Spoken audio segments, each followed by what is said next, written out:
Hello, welcome to our little show we call Hanging with Howie. We have a very special guest tonight who I will introduce last. First, we have from Chicago with us, Buddy. And from Milwaukee, we have Brian with us. And from Boston, John is with us. Temecula, California, we got Jay with us. Hey, how's it going? From Milwaukee, we have Matt with us. No, Matt's in I was going to say Savannah. Yeah, I'm near Augusta, Georgia, so hometown of James Brown. That's sort of no place to be. Oh, wonderful! And he wears a green jacket. And a very special guest here tonight. And guess what? We're not going to hammer him with a bunch of stuff about pool and all the other crap he has to do throughout his life. It's just going to be us hanging out with him and whatever he wants to talk about. He's had quite a few adventures in the last few weeks. And the one and only Mr. Nick Hahn is with us. Welcome, Nick. Thank you. So, Nick, my gosh, you're the marketing director for Promo Only, correct? Yep. National. Yes. And now you're a barber. I am a barber as well. May I ask what you do every other Monday? That's a very specific question. I feel like you already know the answer to that. If you don't want to talk about it, no. I get it. Every Monday, I go to Operation Stand Down, which is a veteran advocacy group, and I cut hair for veterans in the morning part of the day. And I'm a active duty Army veteran, so going down there and cutting hair is a lot of fun for me because I get to talk to people that were in the Army and other branches of the military, and also people who are in the Coast Guard, and which is a jab at the people who are in the Coast Guard because that's a branch of the military. But anyway, I do that on every Monday, and then every other Monday, there's an organization called Nashville Street Barbers that sets up and allows barbers from all over Nashville to come downtown and cut homeless folks' hair. So we give them it's conversation and a cut. A lot of the people who come down there are students. There's a lot of people though who donate their time that are highly skilled barbers, and actually most of the students are highly skilled. I'd say I'm probably the least skilled, but it's nice to go down there because I will say, people go, "Oh, that's real nice of you," and it's like it's not really that nice of me because I leave there hearing these people's stories, both at the veterans place and downtown. And I just think about what a little bitch I am for whining about this or whining about that when there's some real shit going on. You know what I'm saying? Like there's people, I'm going to tell you this story. It's terrible. It's really terrible, but I have to tell it. So one day I was cutting this lady's hair, and she had moved to Nashville, and I'd asked her, where she was from and when she moved here and how she was liking it so far. And she told me, she said she'd either been there for 5 months or 7 months. And in either case, it was the opposite number for how many times she had been raped while she had been. Oh my gosh. Wow. So if she was there for 5 months, she's been raped 7 times. If she's been there 7 months, she's been raped 5 times, which is 5 times too many in either case. You know what I'm saying? Like, he said it so nonchalantly, like, well, that's the life of a homeless woman. You know what I'm saying? Like, or homeless person. It doesn't matter one way or the other. I mean, there's all sorts of. So anyway, when you're down there around these folks, it really starts to put into perspective the little. You got upset because your wife moved something and you didn't tell you where she put it, and you spent half an hour looking for it. You know what I mean? Like, or some guy on Facebook said something you don't agree with, and you're letting it ruin your day. Like, it helps. I mean, it really does put things into perspective and reminds me that I got a lot more to be thankful for than I do to be complaining about. So, and I personally need that on a consistent, constant basis because I'm one of those people that, on social media and I have to hit delete and I do it again and then I have to hit delete because I can't engage in that kind of stuff. But anyway, sometimes it's hard to keep that stuff in mind. This has given me that opportunity. So, I will say, Brian, I think next year when I come up there, you need to let me cut your hair for you. I was gonna say, not because you need a haircut per se, but just so we can get that done. I've been cutting my own hair since the pandemic. Yeah, I thought you had told me you'd done that before then too, though. No. Okay. First time I did it on video just to, be funny, and I just kept doing it. So every night before I go to the club, I give myself a fresh haircut. But I was thinking the same thing. We were so wrapped up in trying to organize, gatherings and things. I'm like, man, I should have hit Nick up for a haircut. I brought my kid. I cut Rob Ferre's hair while I was there, which was a terrible idea. I mean, he basically had to straddle the toilet while I'm hunched over in his bathroom, and these are tiny little bathrooms at this Crown Plaza, which, by the way, if anybody's wondering, the Midwest show was great, man. Really well put together. I thought everything looked really nice this year. The production was amazing. They did an after show sizzle reel. I don't know if they're going to post or not, but it was super awesome. Good parties. Everything was really, really positive, and it was a good show. So if anybody's out there is wanting kind of an impartial view, that's mine. But I think the thing that was the most impressive was definitely going to Brian's spot at DJ's Safe House. But we had a close runner up, and Brian, you did not go with us, but next year you have to. The cigar bar? Ever been to the Oregon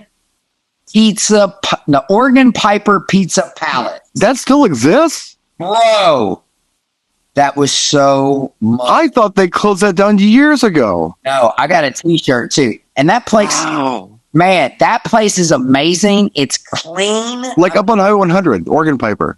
Yeah, I think it's green. Like it's outside of town. You got to go out a little bit, right? Yeah. I haven't been there in probably 35 years. Yeah. Bill Herman put a thing together. Well, put a thing together. He basically invited a bunch of people. I think we had maybe 20 people on the way out of town when we left. Because I was heading to Chicago.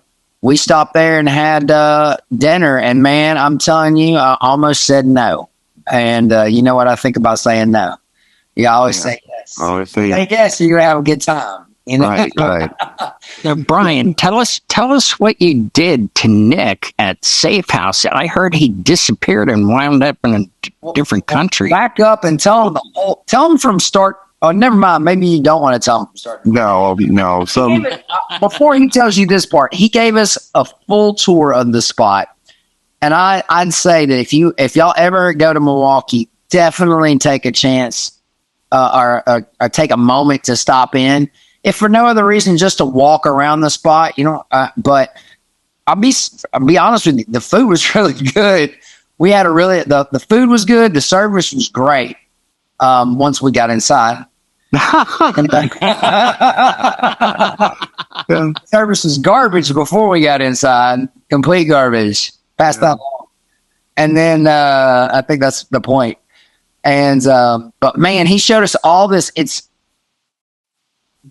You should definitely ask him to take you on the tour, because I feel like if we had just been there and asked the server, I don't think they would have given us as in-depth of this is that. I think you could probably go there 15 times and discover something new each time. Something neat. Yeah. I'm kind of the OG there, so I don't think anybody else doesn't even knows what half that stuff is. A lot of people there just work there, from back in the old days. There's a puzzle wall. Yeah. And it looks like something out of a creepy old movie, and it works. And this whole place is it's like the Oregon Piper Pizza Palace. These are meant to visually inspire. The creativity that went into planning this out that's what's so amazing. It's not some like, hey, let's just throw together kind of an escape room looking thing and make this, do this and that. Like, there's some real thought that went into making this place. It's got, this is the thing I told KC that I'm always looking for in a restaurant. I want good food and I want character, like authenticity, something sincere, something that looks like some real thought went into it, not a Chili's. You know what I mean? Right. Like Rainforest Cafe. Now, don't in those places. You know what I mean? This safe house felt like somebody's labor of love. It was. And I knew the founder who passed away, I don't know, probably in 2015, I think. But yeah, I look at it as a cross between a 60s James Bond film, Disneyland probably in the 70s, and an Austin Powers movie. It's just goofy. That's pretty accurate description. And I will say this, if you saw the video that Brian posted on his Facebook page, that was interesting, but that's probably not the most interesting thing in the place. No. But probably, according to him and the bartender, probably one of the most rare. So it is. Brian said he hadn't even done it. So yeah, I've never done what Nick did there. Yeah. Can you explain what happened for the viewers who don't know? Well, I was thinking of, Nick being a barber, and I couldn't remember what our special chair was. I was thinking, is it an electric chair? Is it a barber chair? Is it a dental chair? What is it?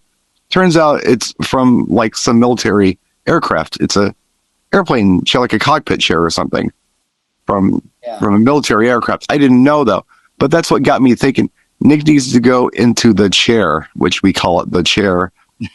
And there's a whole thing they call Hail to the... Pardon? For the people who haven't seen the video, you got to tell them where the chair was. Right. It's basically, picture this. Think of an elevator shaft, but not even a shaft, just an elevator that comes out of the floor. Like you're looking at a hardwood floor, and all of a sudden an elevator comes out of it. They have this, and they have this chair on there, and it's all decorated crazy. And anyway, we put Nick in the chair, sent him down into the ground until where he didn't know where he was, and then we brought him back up. Let me tell you something crazy. I could have gotten out of the chair and gone straight, but when I looked left, I said, "No, I'm just going to sit here." That's a little creepy down there, I think. Yeah, I don't know what was downstairs, but it was kind of creep city. Yeah. I've got a lot of stories about that place. There are places, rooms, and private offices in that place that a lot of people don't even know about. Right. That go back to the old days. That not appropriate for a family program. But yeah, it's a pretty interesting place. There's all kinds of weird stuff in there, and it's actually a historical landmark, so it's not going anywhere. That's awesome. Which means job security for me. Yeah. So that being said, do you think under those same sort of conditions that that Organ Piper Pizza Palace might be a national landmark at this point too? I've never seen. I think the Organ Piper's been around since either the late 60s or early 70s. It's up there. It's the early 70s. In fact, funny thing is, the guy that I talked to that night, it opened in 1976. Okay. Yeah. Who played it? Who was playing there that night? The very first time he ever played there was in 1976. Wow. He's been playing since 1976 at this place. He plays, it's a super Wurlitzer, but this Wurlitzer, that's all I'm going to tell you. Let's just put it this way. It is a magical place for children and adults alike. Yeah. I was so happy. There was these little children, like 3 to 4, some kids' birthday, and the joy that was coming off out of these kids were beaming. They were so happy. It was awesome. It was a really cool experience. So a lot of character in that place, and that place to me felt like kind of exactly like Safe House does. You know what I'm saying? Like somebody's labor of love. There's no way that place is, that doesn't just happen. That was somebody sat down and put pen to paper and plotted and said, we got to do this. And then absolutely. And this place is old, y'all. Like it's zero dust. It does not look like it looks like it's brand new back in the day. That's what it looks like. I did find a video from Safe House that I could share with you if you would care to see it. Sure. Would you care to see? I had to find it, but I did. If I have permission to share the screen, sir. Absolutely. Okay, let me just click this right here.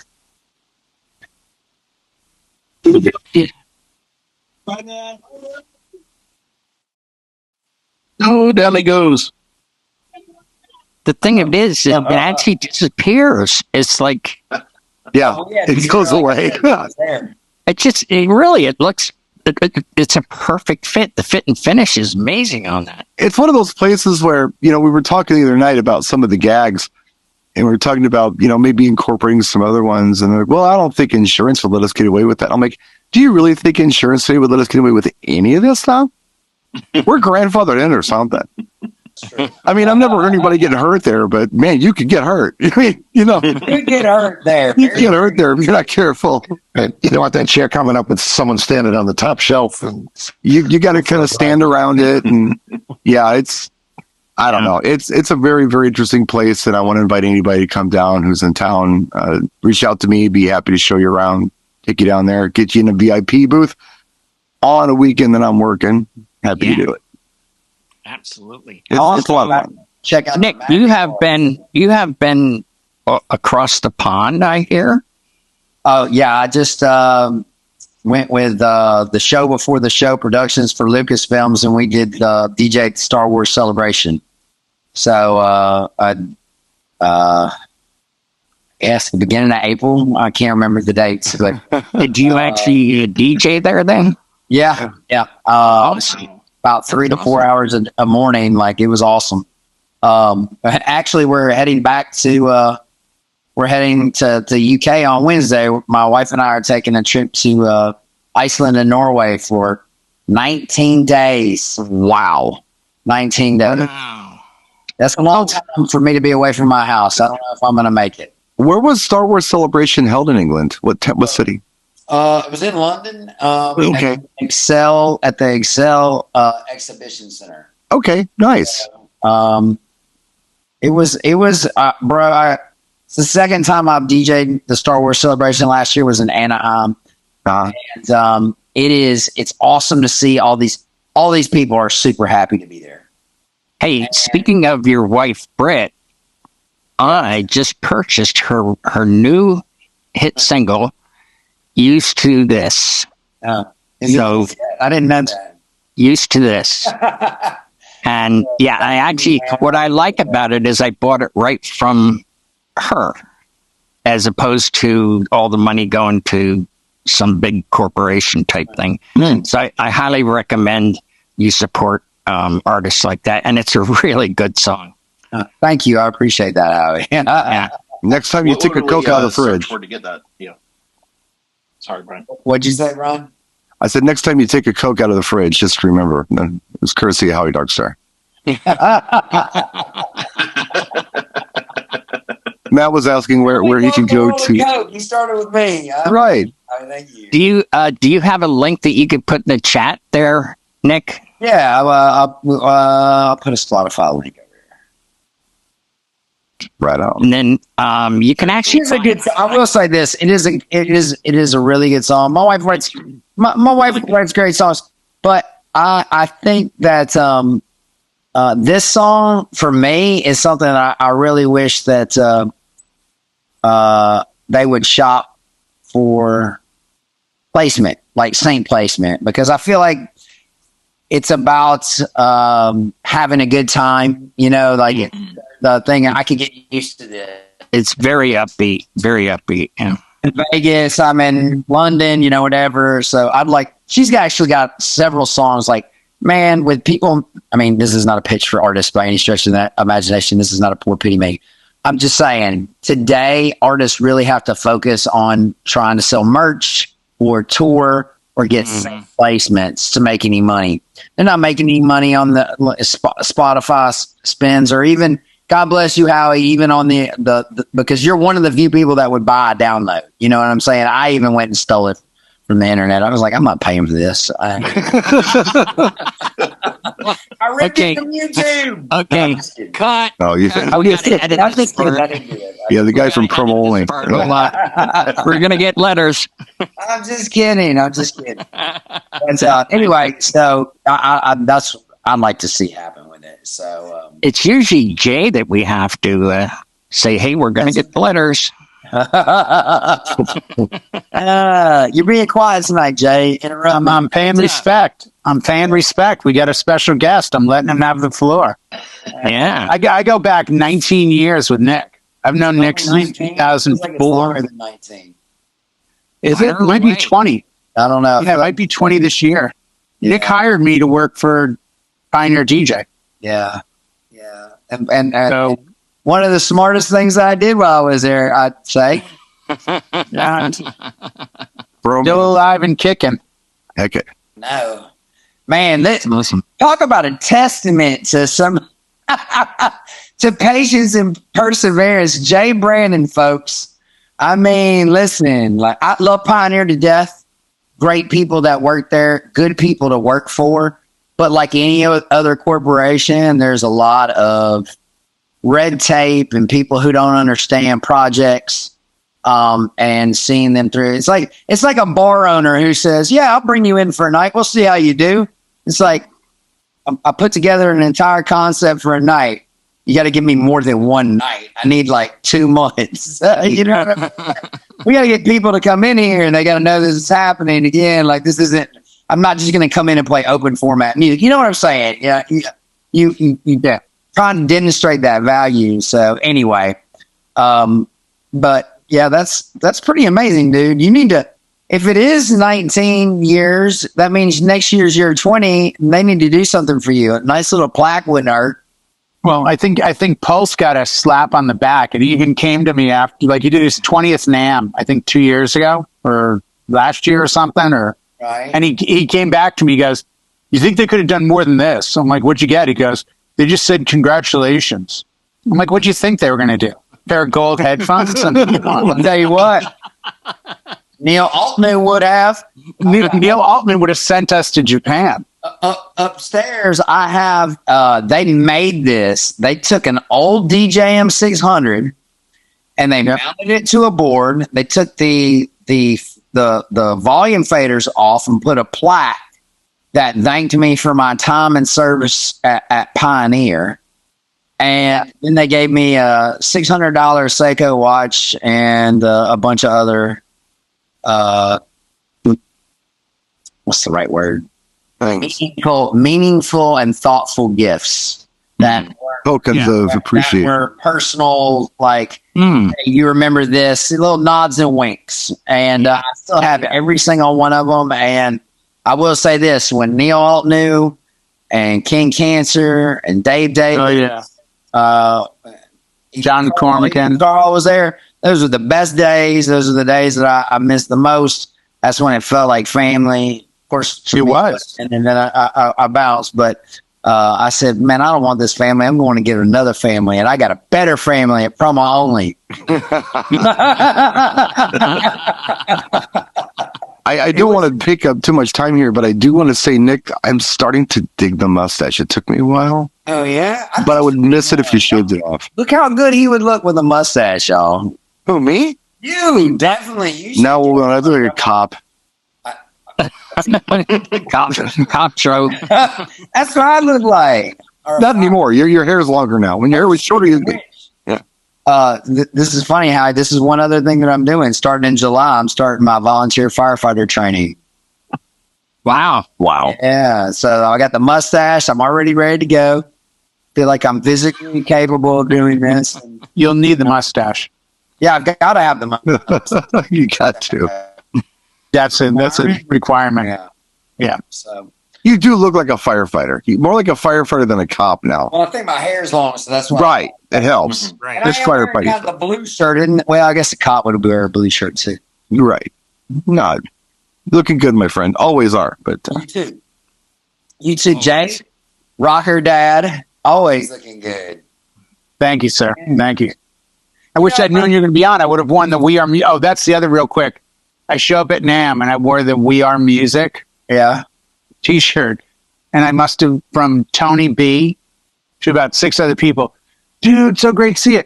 You're with Promo Only now? I'm like, no, it's a t-shirt. Be a t-shirt. Tony, dude, are you with Nick now? I'm like, what do you mean? With a t-shirt? I'm like, exactly, it's just a t-shirt. Like, It's a t-shirt. I'm not with Nike either. no, I'm not a professional runner now or anything. Oh my God, dude, no shoes. Are you with Puma? Are you with Puma now? As a matter of fact, I should have bought a Cat House t-shirt. But I'm like, oh my God, are you with like an 80s rock club in LA now? I am. Yes, actually. Yeah. Howie, I'm loving the long rock one. Are you? How long is it? Used to be longer than that. Yeah, we used to be longer before I had the cancer, and then I had to get it cut, and then it started to grow back, and I just could get it to look symmetrical because it comes in bunches, you know what I mean?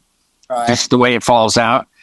So I put it in a ponytail, and then one night I ran out of ponytail ties, and I left it down, and everybody went, "That's the look. You got to keep that look. Don't treat it ponytail." You look like you're security for Limp Bizkit right now, bro. And you start looking for Fred pretty soon. Get back, or I'll stick you. Get back. Now, even more so. Jeez Louise. Yeah. He's got the Love's truck stop belt buckle too. Don't kid yourself. That's right. Yeah. Yeah. Oh, goodness. Little red heart in the center of that belt buckle. Oh yeah. Well, Howie, I don't want to like derail the show and take it over, but I think we ought to have the occasional appearance from Mr. Hahn and stories, because I mean, the man's got some incredible stories. That's why we agreed not to do the usual like promote who he works for. Like let's talk to Just Nick. Nick as a friend. You know, I got it. I got it though. Just one really quick story. Go ahead. That will be with me for the rest of my life. Pulse and I had DBJ 1000s, and we went down to the Las Vegas Welcome to Vegas sign. We parked at this burned out hotel, ran across the strip, took a bunch of photos. This is probably like 12 years ago. We got all excited about the photos. We were at the sign. This is so cool. Before they had a parking lot, and it was easy to do. So it's kind of outlying. We show up at Denny's. We were staying at Riviera, and there's Nick sitting at the counter by himself reading a book. No. Yeah. And we walk in, and we're all happy, smiling, like, what a great day. We haven't even had breakfast yet. And we walk over, and we're like, hey, Nick, how's it going? And he's just looking down at the book like this. And he kind of looks up, looks at me, looks at Pulse, and he goes, you know what, guys? Every time I do one of these shows, a little bit of me dies inside. And he goes back to the book. He goes back to the book, and we're both like, hey, have a great day, Nick. We'll see you at the show. It's like every time. You ever been with Nick when somebody goes, have a good day. Don't tell me how to fucking live. Tell me how to live my life. Yeah. I'm never gonna, and even Pulse every once in a while brings up and will cry laughing. He goes, remember that time we saw Hahn at Denny's? I'm like, a little bit of me dies inside. He just starts. I'm going to tell you right now, I stand by that statement. I stand by that statement. Let me tell you why. I stand by it.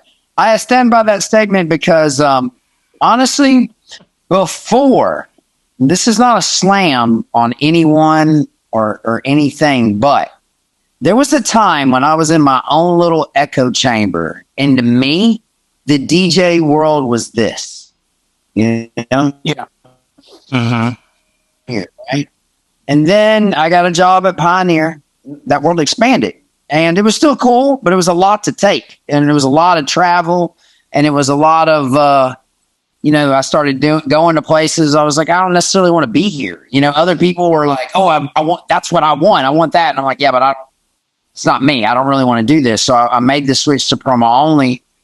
And then when I made the switch to promo only, I was introduced into it even more a more broader experience of DJ worlds, because there's a bunch of little DJ worlds, and I was happiest in my original small little DJ world. And I'm never gonna. You can't go home again. Yeah, that's what it'll be, and that's why I tell people, like, when I do meet folks who are trying to pursue a particular dream, I try to remind them the best part of your dream is trying to achieve it. It is not achieving it. Right. The best part is getting there. All the stuff, once you get there, then it becomes a job. You know what I'm saying? Like, you got to maintain this level. It's not like, okay, you win, you're done. Okay, you know, you have to maintain that. It gets harder to maintain and all that. But the journey is truly, and that sounds so corny and cliche to say it, but it's true. It is. You know, when I remember I did not use, sometimes you see all these DJs say, don't do anything for free, right? Well, I did a lot of stuff for free when I first started DJing, a lot. And one of my favorite nights is I did 3 different raves in 2 different states, didn't get paid any money, and probably brought 40 people with me to each party. You know what I'm saying? And it was probably one of the most rewarding nights of my life. And it cost me a lot of money, and other people made a lot of money off of, you know, me showing up. And it never even really occurred to me, because I just wanted to DJ that much. I really had a good time doing it, and I missed that. So I can relate to what you're saying. Just a second. I forgot something, Brian. Then you're up. This show is being brought to you by DJ Event Planner. That's www.djeventplanner.com. That keeps us on the air, and they're a longtime sponsor. So there you go. Sorry to interrupt you, Brian. Go ahead. I'm screwing up my timing here, Howie. I had this. It was relevant. It was topical, and we had to stop for DJ Event Planner. Oh, come on. No. Well, you should have planned that on DJ Event Planner. We do. I screwed Thank up you, DJ Event Planner. Well, Troy's a good guy. I think he'll all I was going to say is I can relate to what you're saying. I can remember being the young DJ, doing clubs and things in my teens even, and then finally getting this gig at this downtown club and working there for years, and then leaving on to bigger and better things. Right. Mm-hmm. And then recently going back to that club. And it's weird and it's cool. And I didn't know how good I had it when I was a kid working there. Yeah. You know, I had no idea how much fun it was. I was too preoccupied with thinking about what I could do, this rock star dream. And I've kind of done it. I've been out, I've traveled, I've done things. Now it's like full circle and I'm back, and it's wonderful. Yeah, so don't take that for granted. Like Nick says. Right. You just got to love what you do, or else it's not worth doing. Yeah. Well, See, the trip is the destination, 100%. But if you don't love every step of the journey, don't do it. Oh, yeah. Because the likelihood of you making it Right. is pretty slim. Not for lack of skill or lack of effort. Sometimes, man, you just need, I think everybody can agree that luck. You know, It's a numbers game. It's a stupid numbers game. Yeah, luck doesn't hurt. There's plenty of people out there, you know, better than a lot of the celebrity DJs that you see on a regular basis that, you know, play clubs for $100 a week. So, and that's not a slam on anybody. That's just a fact of life. And anyway, I definitely, you know, I look forward to, you know, Star Wars is a great way for me to get back to doing what I love, because I didn't get into DJing to make people dance. I didn't want people to have these magic moments. I wanted people to ask me, what's the name of that song? Yeah. That's why I got into DJing. Dig it. The biggest thing for me was always, and you know, Shazam kind of ruined that for me to a certain degree, but I still appreciate people, you know, when you're all song at someone and you get somebody to react to it, that's a great feeling. You know what I'm saying? And when you can repeat that over and over again with, obviously you can't do it with every crowd. Every crowd's different. You know what I'm saying? That's why DJs need just to pick a lane. You can drive in multiple lanes, just be good in those multiple lanes, but don't try. I would never recommend throwing an oddball request or an oddball song that you have no idea whether it'll work or not at a wedding. You know what I mean? Like, that's not the time and place, you know? Well, for most weddings. There's probably some exceptions there. Hey, Nick, what does a set at Star Wars Celebration sound like when you're playing? Oh. Well, the first thing it doesn't sound like is heavy EDM at all. So I did play a little bit of dance, but I'd say, I played Phantogram. I played Michael Jackson.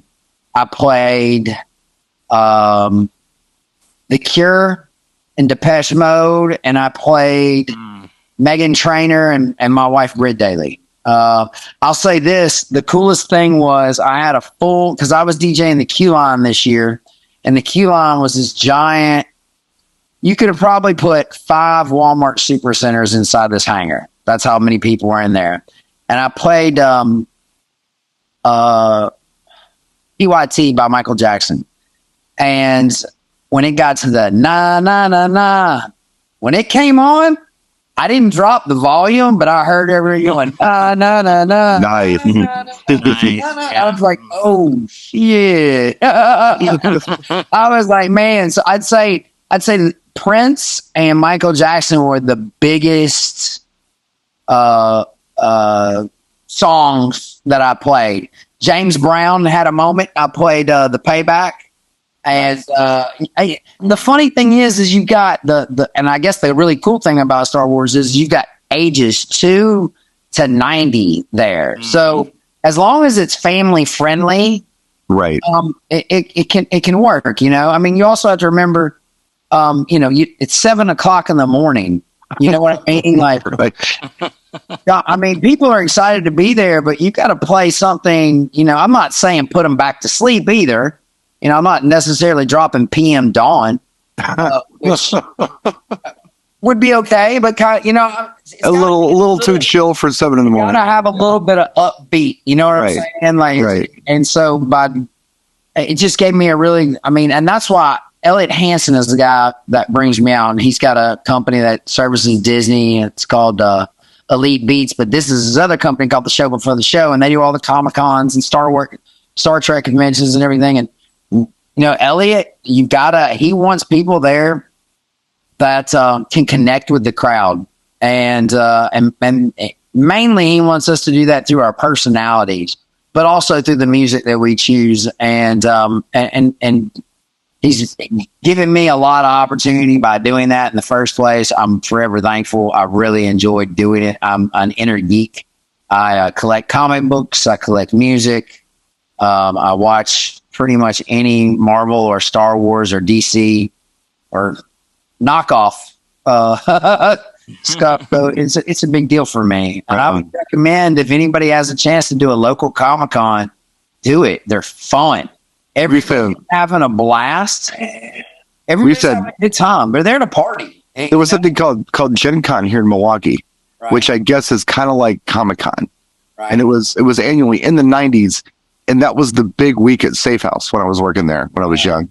And we got all kinds in there. That's when we saw people like Mark Hamill walking in the door, requesting Tone Looks Wild thing. Who sat in your chair, by the way? Mark Hamill went up in your chair. What? Yes. Yeah. Luke Skywalker was in your chair. So you are among giants in that chair. Oh, that's cool. Yeah, I mean, I would imagine that Safe House is one of those spots that attract. I mean, I can only imagine how many like famous people have been there, just in general. Like, a lot. I mean, that place had more character in the front room than the Jeffrey Dahmer bar that we. And the Jeffrey Dahmer bar, I think it's called Stacks. Is that what it was? That wasn't the Jeffrey. I showed you with the Jeffrey Dahmer bar. No, but they call themselves. They sell this merch, and they've got a ghost tour in there, whatever. So whenever you go, if you go, not the Jeffrey Dahmer bar. No, I went in Star Wars. Rich Lane took me there. It was a good. Listen, great cigars. The food was good. Yeah, nice bar. Really nice bar. It's a cool place. It was a nice place, and it had character. It did have character. It was not but it didn't have anything like, you know, you got the major leagues up here, and then you've got AAA. Now, AAA is still great. In fact, all these people here used to play in AAA, and they go back and forth in between. But this is really next level, and that's where Safe House was. Safe House was major league. Awesome. Yeah, the Comic-Con people would just flood the place. And I told a story recently where I was playing back in the old days, Time Lords, Doctrine of the TARDIS, and that was like a huge song. And the Time Lords became the KLF, and they had a thing for a while where they were going to delete their entire catalog until world peace was achieved, so you could no longer buy their music. So I had a 12-inch of Doctor the TARDIS, and one of the guys there said, "I'll buy it off you." And I'm like, "Dude, it's not for sale." He's like, "I'll give you $100 for it." I'm like, "Sold." I handed it to him. but I had just been crate digging up the road the week before, and I saw a copy of it for $5 used that was in better shape than the one we had. So I bought that for $5 and I made $95. That was my big hero story from Comic-Con.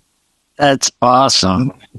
All right. Hey, we're getting to that time. Does anybody have anything else they would like to share or ask Nick before we put a fork in this? Alrighty, with that, hey folks, we're going to say good night, and thank you so much, Nick, for taking the time out. Thank you all for being here on the panel. And don't forget, when this gets published to YouTube and elsewhere, leave comments down below if you have a topic you'd like us to cover. Until then, we will see you next